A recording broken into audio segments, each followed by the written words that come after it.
My name is Brad Pomerance. It's California Edition. We are in Turlock today. We are continuing our roadshow throughout the state of California on California Edition. Turlock, of course, in the Central Valley in Stanislaus County, and we are now speaking with Steve Boyd. He is with the Turlock Irrigation District. I mean, just ground zero for the water crisis throughout our state. This whole region is so dependent on water with ag. How's Turlock, the region, doing generally? Well, you summarized it very well. Right, thank you. TID and its customers, we serve about 150,000 acres of some of the most productive farmland in the nation, in the world actually. Don Pedro Reservoir is owned and operated by Turlock Irrigation District and Modesto Irrigation District.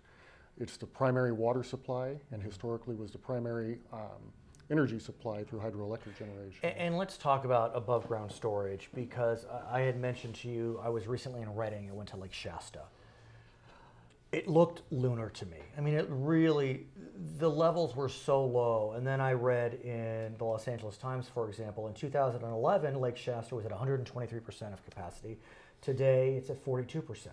Right nearby in Merced, San Luis Reservoir, 159% in 2011. It's now at 49% capacity.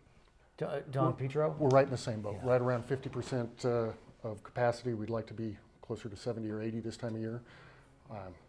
Last few days we've had a lot of good rain, so we're hoping. And let's talk about that, sure. Because I think it's very easy for Californians to look at the recent rains in November and say, "Oh, we're fine." Or December as well. We're fine. It's going to work out. You know, it's rained a lot. It's been 3 days of rain. Is that going to do it?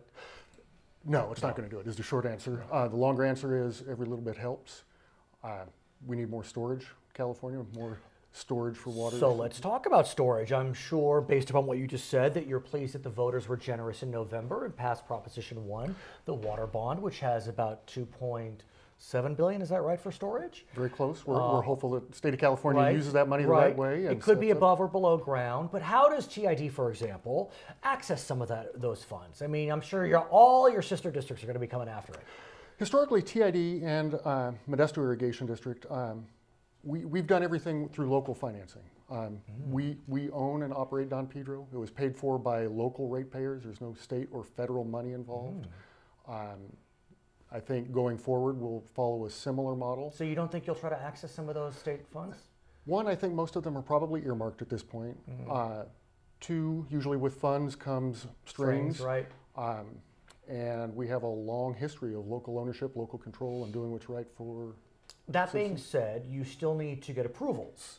And I know that you're right in the midst of a relicensing process. That's right. For Don Pedro. Tell us, for our viewers who are not familiar with that process, tell us a bit about it. The Federal Energy Regulatory Commission, FERC, right. Licenses hydroelectric projects throughout the nation. They have the authority and the obligation to provide those licenses. And just if I may, Don Pedro has a hydroelectric element, but it also has other capacity.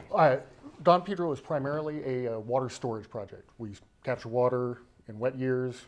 It's large enough, it's about 2 million acre feet to try to weather some dry years and provide irrigation water. In 1923, TID opted into the electric business, and when we built new Don Pedro, there is a hydroelectric generation plant as part of that. And that's sort of what gives FERC the input for governance at Don Pedro. So continue, sir. So Don Pedro was constructed, and in 1967 we received a 50-year license from FERC to construct and operate Don Pedro as it exists today. That license expires in 2016. Right. Yeah, I mean, I can't believe that 50 years is old enough to get to 67, but be that as it may. Exactly. It is a long, slow process, as you can imagine, in dealing with the federal government. We started in earnest in about 2010. But this is not nuclear. I mean, it's not like Diablo Canyon, which is going through a whole rigmarole, or San Onofre, or... No, but there are a lot of environmental concerns associated Even with hydro. I got the sense that hydro is pretty green. In my mind, hydro is very green. It's right. renewable. The energy for the plant is free. It's water. There are a lot of people concerned about river impacts, though, and those impacts on fishery and salmon, rainbow trout. And so in these licenses, it's the opportunities for state and federal agencies, concerned citizens, and what we call non-governmental organization, NGOs, to have a chance to go on record with FERC about their views on how the project ought to be operated. And are you getting caught up in the morass of the Delta, or is it really distinct? That's a great question. Oh, thank you. FERC kind of narrows the purview to Don Pedro and how it operates. But we also live in the state of California, Right. and the state, through the State Water Resources Control Board, has hooks into this process, and they have a real concern about the Delta. So is Don Pedro literally attached to the Delta in any way? Yes, or? it is. Oh my, so. Don Pedro flows down the Tuolumne River, which is a tributary to the San Joaquin River, which flows north straight into the I got to Delta. think you're completely stuck in that morass. I don't know how you could not. I mean, I feel for you, sir. Well, and interestingly, there's the kind of the FERC process. Right. And so FERC says our purview isn't state, but the state has the Delta issues they're working on in their own flow But are you regime. like caught up in the whole like endangered species stuff and the species. smelt and Yeah, and you got the smelt in the well, the smelter in the Delta. There are those that believe more water from some of the tributaries is going to help the Delta. And so, they've kind of got their hand out. And we've long had the position that we believe TID is responsible for mitigating any problems we've caused in the Tuolumne. And have you caused? What What does the application say? Say that. What does the application say? Does the application kind of cop to issues that need to be remedied? I believe we have a 50-year history of making improvements on the river since the dam was there. Okay. For example, in a year like this, there'd be no water in the river without the dam. It would be dried up. And so, we start talking about endangered species like rainbow trout and salmon. Right. There'd be zero water there. And by having that storage, by operating in such a way to try to manage for those species, has made a significant improvement. We've invested millions in habitat restoration for migratory fish. So you're in the midst of the process now. Correct. I think you filed your preliminary application already, or it's a little complicated to Yeah, follow the process. there's several steps. We're up to sort of the final license application. And how is that going? It's got to be stressful. It's got to be exciting. Where do you go from here? It's all of those things. We have. It's been said that the Tuolumne River is the most studied river in California. Really? Yeah, I believe it. We have mountains of quality, some of the best scientific data and best models that have been developed to date on hydrology. I read 30 studies. Is that what you've done just as part of the application? FERC ordered over 30 independent studies in 4 different areas, mostly related to the fishery, but including recreation. We developed a suite of models. And I presume FERC does not pay for the studies. No. And It's who all does? being paid for by TID ratepayers. That's Okay. correct. But still, in the end, I mean, that's part of the buy-in, and that's what we do. What have you learned from the studies?